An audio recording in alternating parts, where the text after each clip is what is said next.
The moment I stepped inside the courtroom, I saw my parents already waiting, their smiles sharp and icy, the same kind that used to freeze me in fear when I was little. They looked convinced the victory was theirs before a single word was spoken. Why wouldn't they be? To the world, they were the dazzling Whitmores from television, adored, admired, untouchable, while I was merely the daughter they'd discarded 2 decades earlier. But the rules of this game had changed. My grandfather, the only person who had ever truly cared for me, had passed away, leaving every cent of his billion-dollar fortune to me alone. Now, the very people who abandoned me at his doorstep were dragging me to court to take it back. Standing before the judge, I could feel my pulse beating so loud it seemed to echo off the marble walls. He lifted his gaze, studying me carefully. A flicker of recognition crossed his face, and then, with a stunned tremor in his voice, he said, "Wait, you're her?" The silence that followed was deafening. My parents' polished confidence fractured as the truth they'd buried for years began to surface. I was only 5, the day they vanished from my world. The Santa Barbara sun was merciless that afternoon, blazing, relentless, scorching everything except the hollow chill inside me. My mother, Victoria, crouched in front of me, her white summer dress fluttering, the scent of lilac clinging to her like a lie. "Be good for Grandpa, all right, sweetheart?" she said, her forced smile trembling at the edges. Her lipstick looked too bright, her eyes too dry. My father, Charles, leaned against the car, drumming his fingers on the hood. "Vic, come on. We'll miss the flight." "Flight?" I asked, grabbing her dress with my small hand. "Where are you going? Can I come?" For a heartbeat, she froze. "It's just a quick trip, darling. We'll be back soon." But even as a child, I caught the crack in her voice. She didn't hug me. Instead, she leaned close enough for her earrings to brush my cheek, kissing the air beside my face. Her heels clicked away like a clock ticking down. The car door slammed, tires crunched against gravel, and their silver convertible vanished behind the iron gates. I chased after it until my breath tore in my chest, until my legs gave up. The smell of dust and gasoline hung heavy in the air. I called out to them, but only the wind and faraway seagulls answered. Then a steady hand rested on my shoulder, firm, kind, familiar. Grandpa Henry knelt beside me, his presence quiet but solid. He never spoke in haste, his words always carried meaning. His gray eyes gentled as he brushed the dirt from my knees. "They don't understand what they've lost, my dear," he whispered, his voice trembling with sorrow and love. He paused, tilting my chin upward until our eyes met. "You'll never be unwanted again," he said softly, before lifting me into his arms as if I were weightless and carrying me back toward the mansion. My head rested on his shoulder, and the rhythm of his heartbeat steadied the fear still pulsing inside me. That was the first moment that felt safe all day. Later that night, I sat in the vast kitchen, my legs swinging above the tiled floor while he stood by the stove making cocoa himself. No staff, no formality, just him.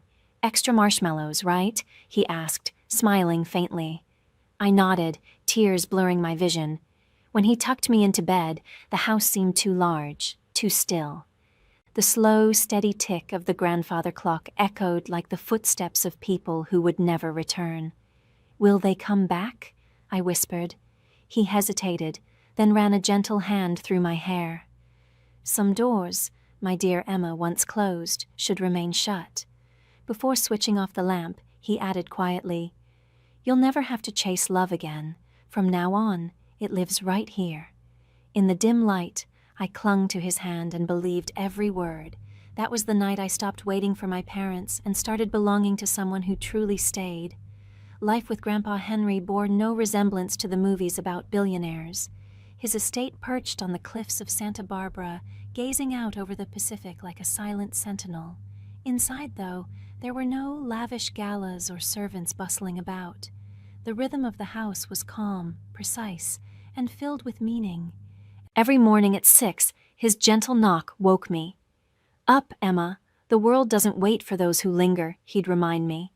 I would shuffle to the kitchen, where he sat already with black coffee and the morning paper spread wide. "Read this," he'd say, tapping a headline. "Then tell me what they're not telling us." At first, I barely understood, a little girl trying to finish her breakfast. But over time, his lesson unfolded. Never believe a story just because it's printed.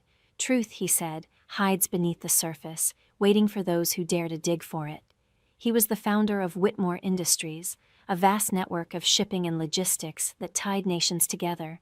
Yet to him, integrity always outweighed wealth.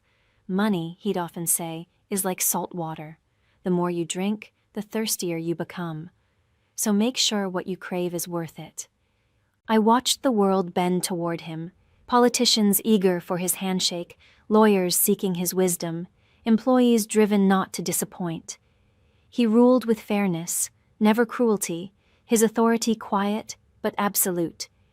When I turned 10, he finally brought me to his office. The glass towers downtown shimmered under the fading light, glowing like the future he was preparing me to inherit. Inside the building, every person greeted him with quiet respect, and me with cautious curiosity. "This is my granddaughter," he announced, pride in his tone. "Someday, she'll ask tougher questions than any of you." His hand rested gently on my shoulder, and I smiled, shy but certain. He wasn't preparing me to inherit power. He was teaching me how to see the truth beneath appearances. Every weekend, we'd drive to the community center he'd built. While other tycoons sent checks and posed for cameras, Grandpa stayed for hours, kneeling beside children as they learned to read or showing teenagers how to manage their first savings. "Power means nothing," he often whispered, "if you use it only to stand above others." When I turned 16, I saw my parents' faces again, glowing on a television screen. They were laughing on a Los Angeles red carpet, promoting a new reality show about redemption. My hands tightened around the remote until my knuckles turned white. Grandpa came in quietly, his eyes following the flickering image. "Do you miss them?" he asked. The truth trembled on my lips, but what came out was softer. "Not anymore." He gave a slow nod. "Good. Missing those who left is like staring at closed doors. You'll miss the ones still open." That night, he handed me a small, worn journal bound in brown leather. "For your truth," he said. "One day the world will try to change it. Don't let them." I had no idea then that this book would become my shield, the evidence that would one day protect me when my parents tried to erase me in court. The morning he passed away, the world felt unsteady. The air hung still, the sea below the cliffs too calm. I found him in his study, his head bowed over his desk, glasses still perched above an open page.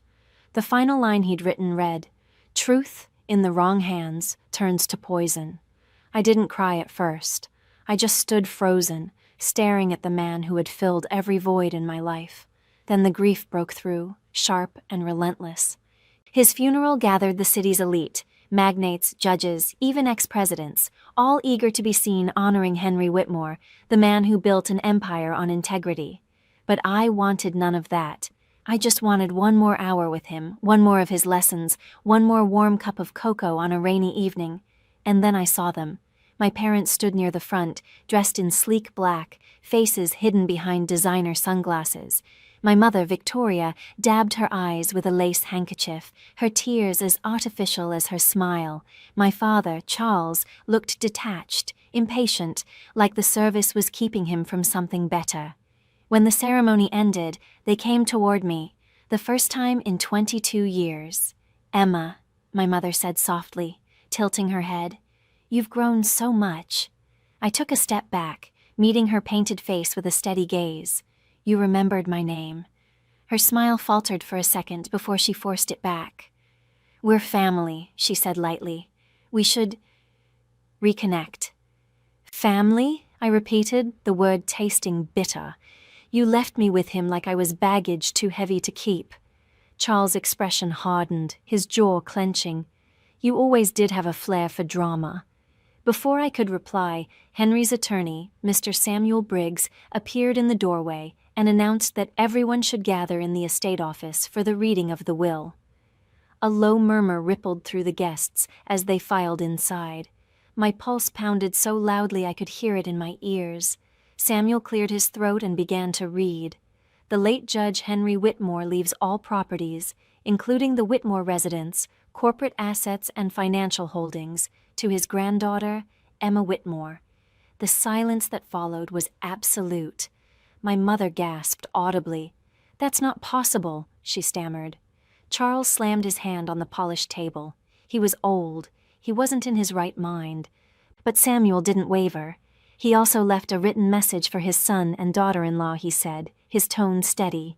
It reads, "Those who abandon truth for comfort have already surrendered their inheritance." Victoria's lips trembled. "He can't do this. We're his children." Samuel met her eyes without flinching. "He already gave you everything that mattered, a chance to be decent. You chose to waste it." I stood motionless, my fingers gripping the table's edge until they ached.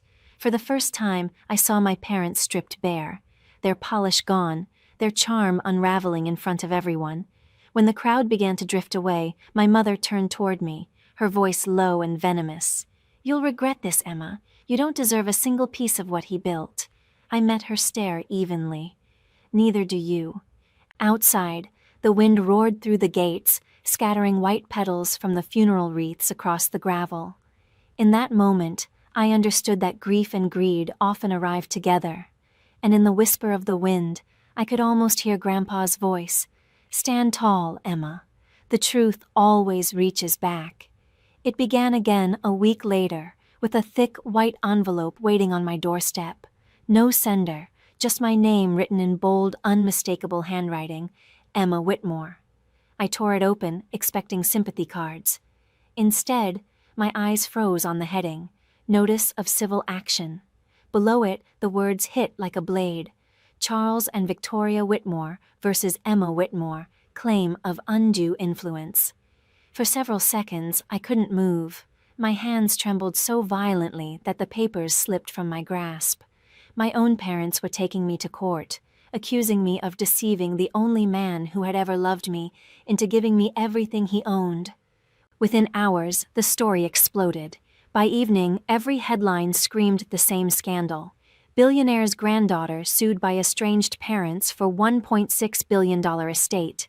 Paparazzi swarmed outside the gates, camera flashes slicing through the dark like bursts of lightning. Early the next morning, my attorney, Robert Hayes, called.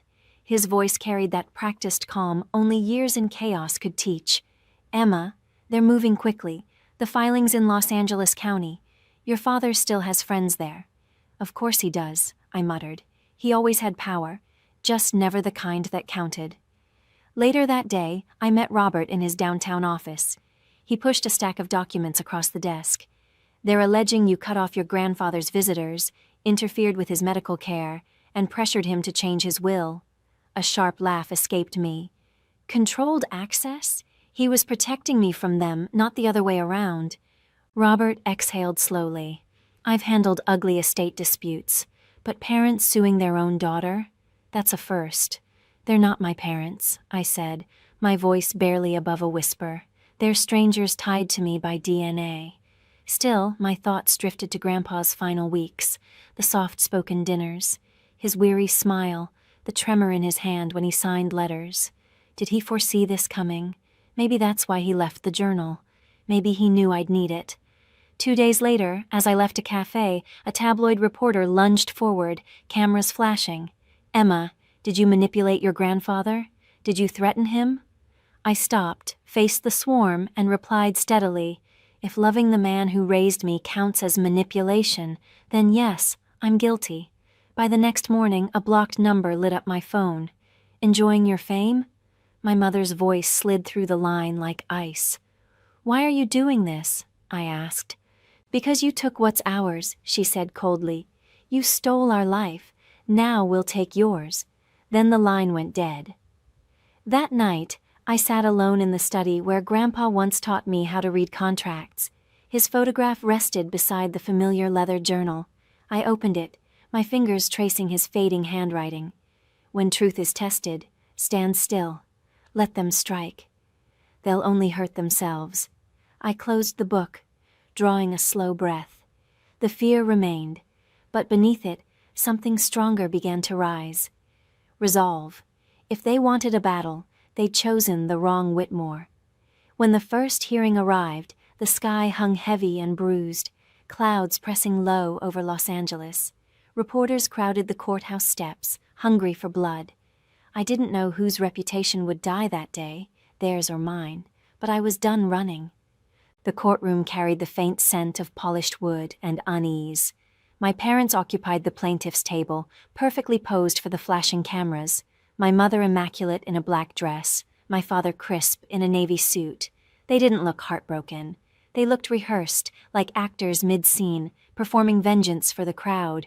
As I entered, murmurs rippled through the room. "That's her, the granddaughter," someone whispered. My heels struck the marble with deliberate rhythm, though inside my palms trembled.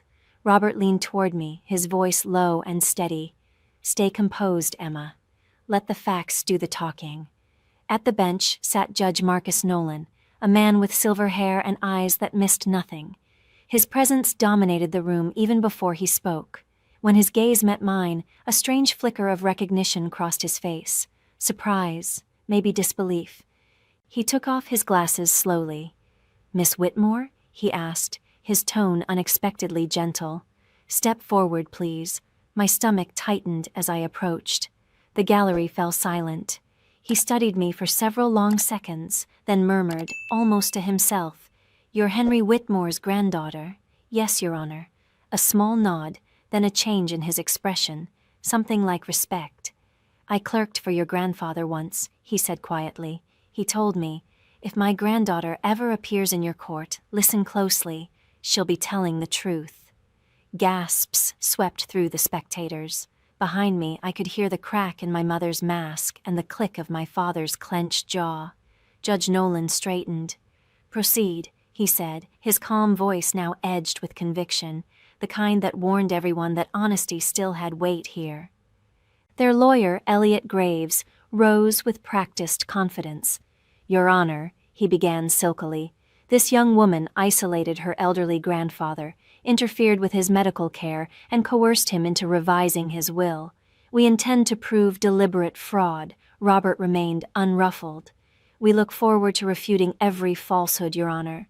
Graves turned, his smile sharp. "She seems remarkably composed for someone accused of stealing $1 billion. I met his stare, my voice clear and even.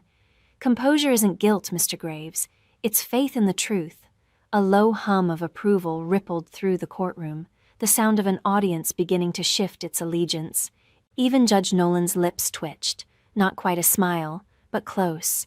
Once testimony began, my parents' team threw everything they had: distorted emails, clipped phrases from staff reports, fragments of old correspondence twisted out of context. Each time, Robert met them head-on with clean records, precise timelines, and witnesses whose loyalty to my grandfather's integrity never wavered. But the most brutal blow came when my mother took the stand. Her trembling voice was flawless, every tear perfectly timed. "We only wanted to reconnect with our daughter," she said, pressing a tissue delicately to her cheek. "But Emma pushed us away. She cut us off from Dad. We were only trying to protect his legacy." Her testimony oozed pity, a performance honed to perfection. Yet all I could hear was Grandpa's warning whispering in my mind. Truth in the wrong hands turns to poison. Then it struck me. Poison only harms if you let it in, and I wasn't about to. By the second day, the trial felt more like war. Their attorney, Elliot Graves, strutted across the floor like it was a stage, waving papers and performing outrage for the cameras. But I hadn't come to act. I'd come to finish what they started. Robert rose slowly, composed as ever. "Your Honor," he said evenly, "the defense submits new evidence, medical evaluations, witness statements, and the late Judge Whitmore's personal correspondence. One document in particular deserves attention." At the word correspondence, my mother's back went rigid. She already knew. Judge Nolan gestured for him to continue. Robert handed over a thick folder, then turned toward me. "Miss Whitmore, please take the stand." My pulse thundered as I crossed the room, each step echoing in the silence. I'd rehearsed this moment countless times, but facing the two people who had both created and betrayed me made my chest ache. Robert placed a letter beneath the evidence camera. My grandfather's familiar handwriting filled the screen, steady, elegant, undeniable. To my dearest Emma, it read, "You were never my duty. You were my choice. If you ever stand against those who left you behind, don't meet them with hate. Let truth defend you. It always will." The room went utterly still. My mother's painted composure began to crumble. My father stared down, jaw locked. Robert's voice remained steady. These letters spanned 10 years, each one affirming Judge Whitmore's clear mind, affection, and conscious decision to leave his estate to his granddaughter. Elliot Graves shot to his feet. "Objection, Your Honor. These letters are nothing but emotional theatrics. They prove nothing of legal significance." "Overruled," Judge Nolan said, his voice sharp and final. "The decedent's intent is exactly what this court is here to determine. Continue, Mr. Hayes." Robert gave me a subtle nod. My signal. I reached into my bag and withdrew the leather journal Grandpa had gifted me on my 16th birthday. Its edges were frayed, the spine cracked, each page softened by years of turning. "This," I said quietly, "was my grandfather's personal diary. He wrote in it every night until the week he passed." Flipping to the final entry, I steadied my voice. The ink had faded slightly, but the handwriting was strong. "My son and his wife live for appearances. My granddaughter lives for truth. The estate must belong to her, not as a reward, but as protection. She carries my conscience where I no longer can." The silence that followed felt sacred, almost holy. Then my mother's composure shattered. "He was sick," she cried, leaping from her chair. "He didn't know what he was saying. She manipulated him." The gavel came down with a sharp crack. "Mrs. Whitmore, sit down," Judge Nolan ordered. Her words bounced off the wooden walls and dissolved into nothing. I turned toward her, the woman who gave me life but never love, and spoke softly. "No one manipulated him, Mother. He just finally saw you for who you really are. For the first time in years, I felt the truth settle inside me like armor. I wasn't their pawn anymore. I was Henry Whitmore's granddaughter. By the third day, time itself seemed to drag. Every cough, every whisper, every shifting chair echoed like thunder. I sat at the defense table, fingers locked tightly together, eyes forward. Across the aisle, my parents whispered frantically to their lawyer, their practiced confidence crumbling. Then the door opened. Judge Nolan entered, robes sweeping, his face unreadable. Instantly, the room stilled. He took his seat, adjusted the papers before him, and glanced at me, and for just a heartbeat, I thought I saw pride flicker in his eyes. "This court," he began, his voice calm but unyielding, "has examined all testimony, documents, and correspondence of the late Judge Henry Whitmore. What stands before me is not evidence of coercion, but of greed, misplaced and deliberate." A low stir spread through the gallery. My father's jaw clenched, my mother's fingers trembled visibly. "The plaintiffs," Judge Nolan continued, "have failed to prove undue influence. On the contrary, the record shows clear intent, mental soundness, and deliberate judgment by the deceased." He paused, letting his words hang in the charged air. "Therefore, the court dismisses the plaintiff's claims in full. The will of Judge Whitmore stands. The estate belongs to Miss Emma Whitmore." For a single, suspended heartbeat, the courtroom was utterly still. Then came the rush, pens scratching, cameras flashing, reporters gasping for sound bites. I didn't move. My heartbeat thundered in my ears, drowning out everything else. Judge Nolan turned his gaze toward my parents. "Justice," he said evenly, "does not belong to blood. It belongs to truth." The words hit like a blow. My father sank into his chair, shoulders collapsing beneath invisible weight. My mother stared blankly at the floor, her lips parted but empty of words. The gavel struck once, a sharp, final crack that sounded like the last shot of a long battle. When I rose, my legs trembled. Robert placed a reassuring hand on my shoulder. "It's over," he murmured. "You did it." But victory didn't taste like triumph. It felt like ash, the quiet that comes after a storm, when the smoke still hangs heavy. As I turned to leave, my mother's hand shot out and clamped around my wrist. Her nails bit into my skin. "You think this makes you better than us?" she spat. "You'll regret this, Emma. You'll end up alone, just like him." I looked straight at her, my voice steady. I'd rather be alone than hollow. I pulled free.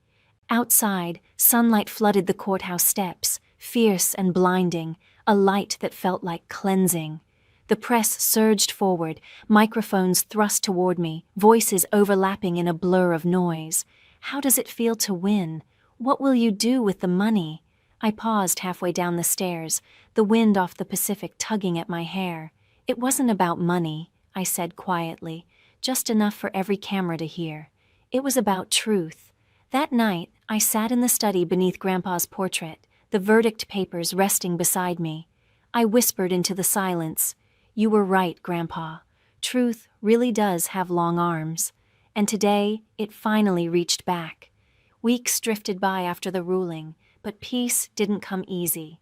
The media frenzy faded, the headlines moved on, yet the quiet that followed felt louder than ever. The estate was legally mine, the mansion on the cliffs, the companies, the fortune, but it all seemed hollow without him. The house felt more like a monument than a home.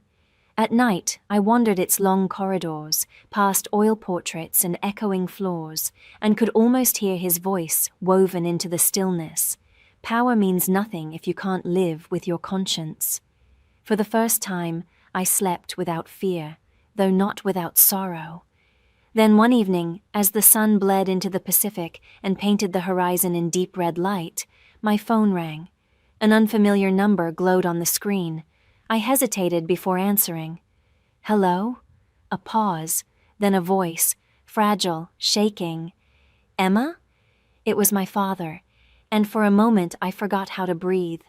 The same man who had thundered accusations across a courtroom now spoke in a voice barely above a whisper, fragile, almost breaking. I read the journal," he said, the words halting. "Your grandfather's entries." I didn't want to believe them, but I couldn't stop reading. His breath hitched. He wrote that I lost my way, that I stopped being his son long before the will was signed. I closed my eyes. "He also wrote that it's never too late to do what's right," I said quietly. There was a pause, then a trembling exhale. "I don't deserve forgiveness, Emma, but I needed you to know.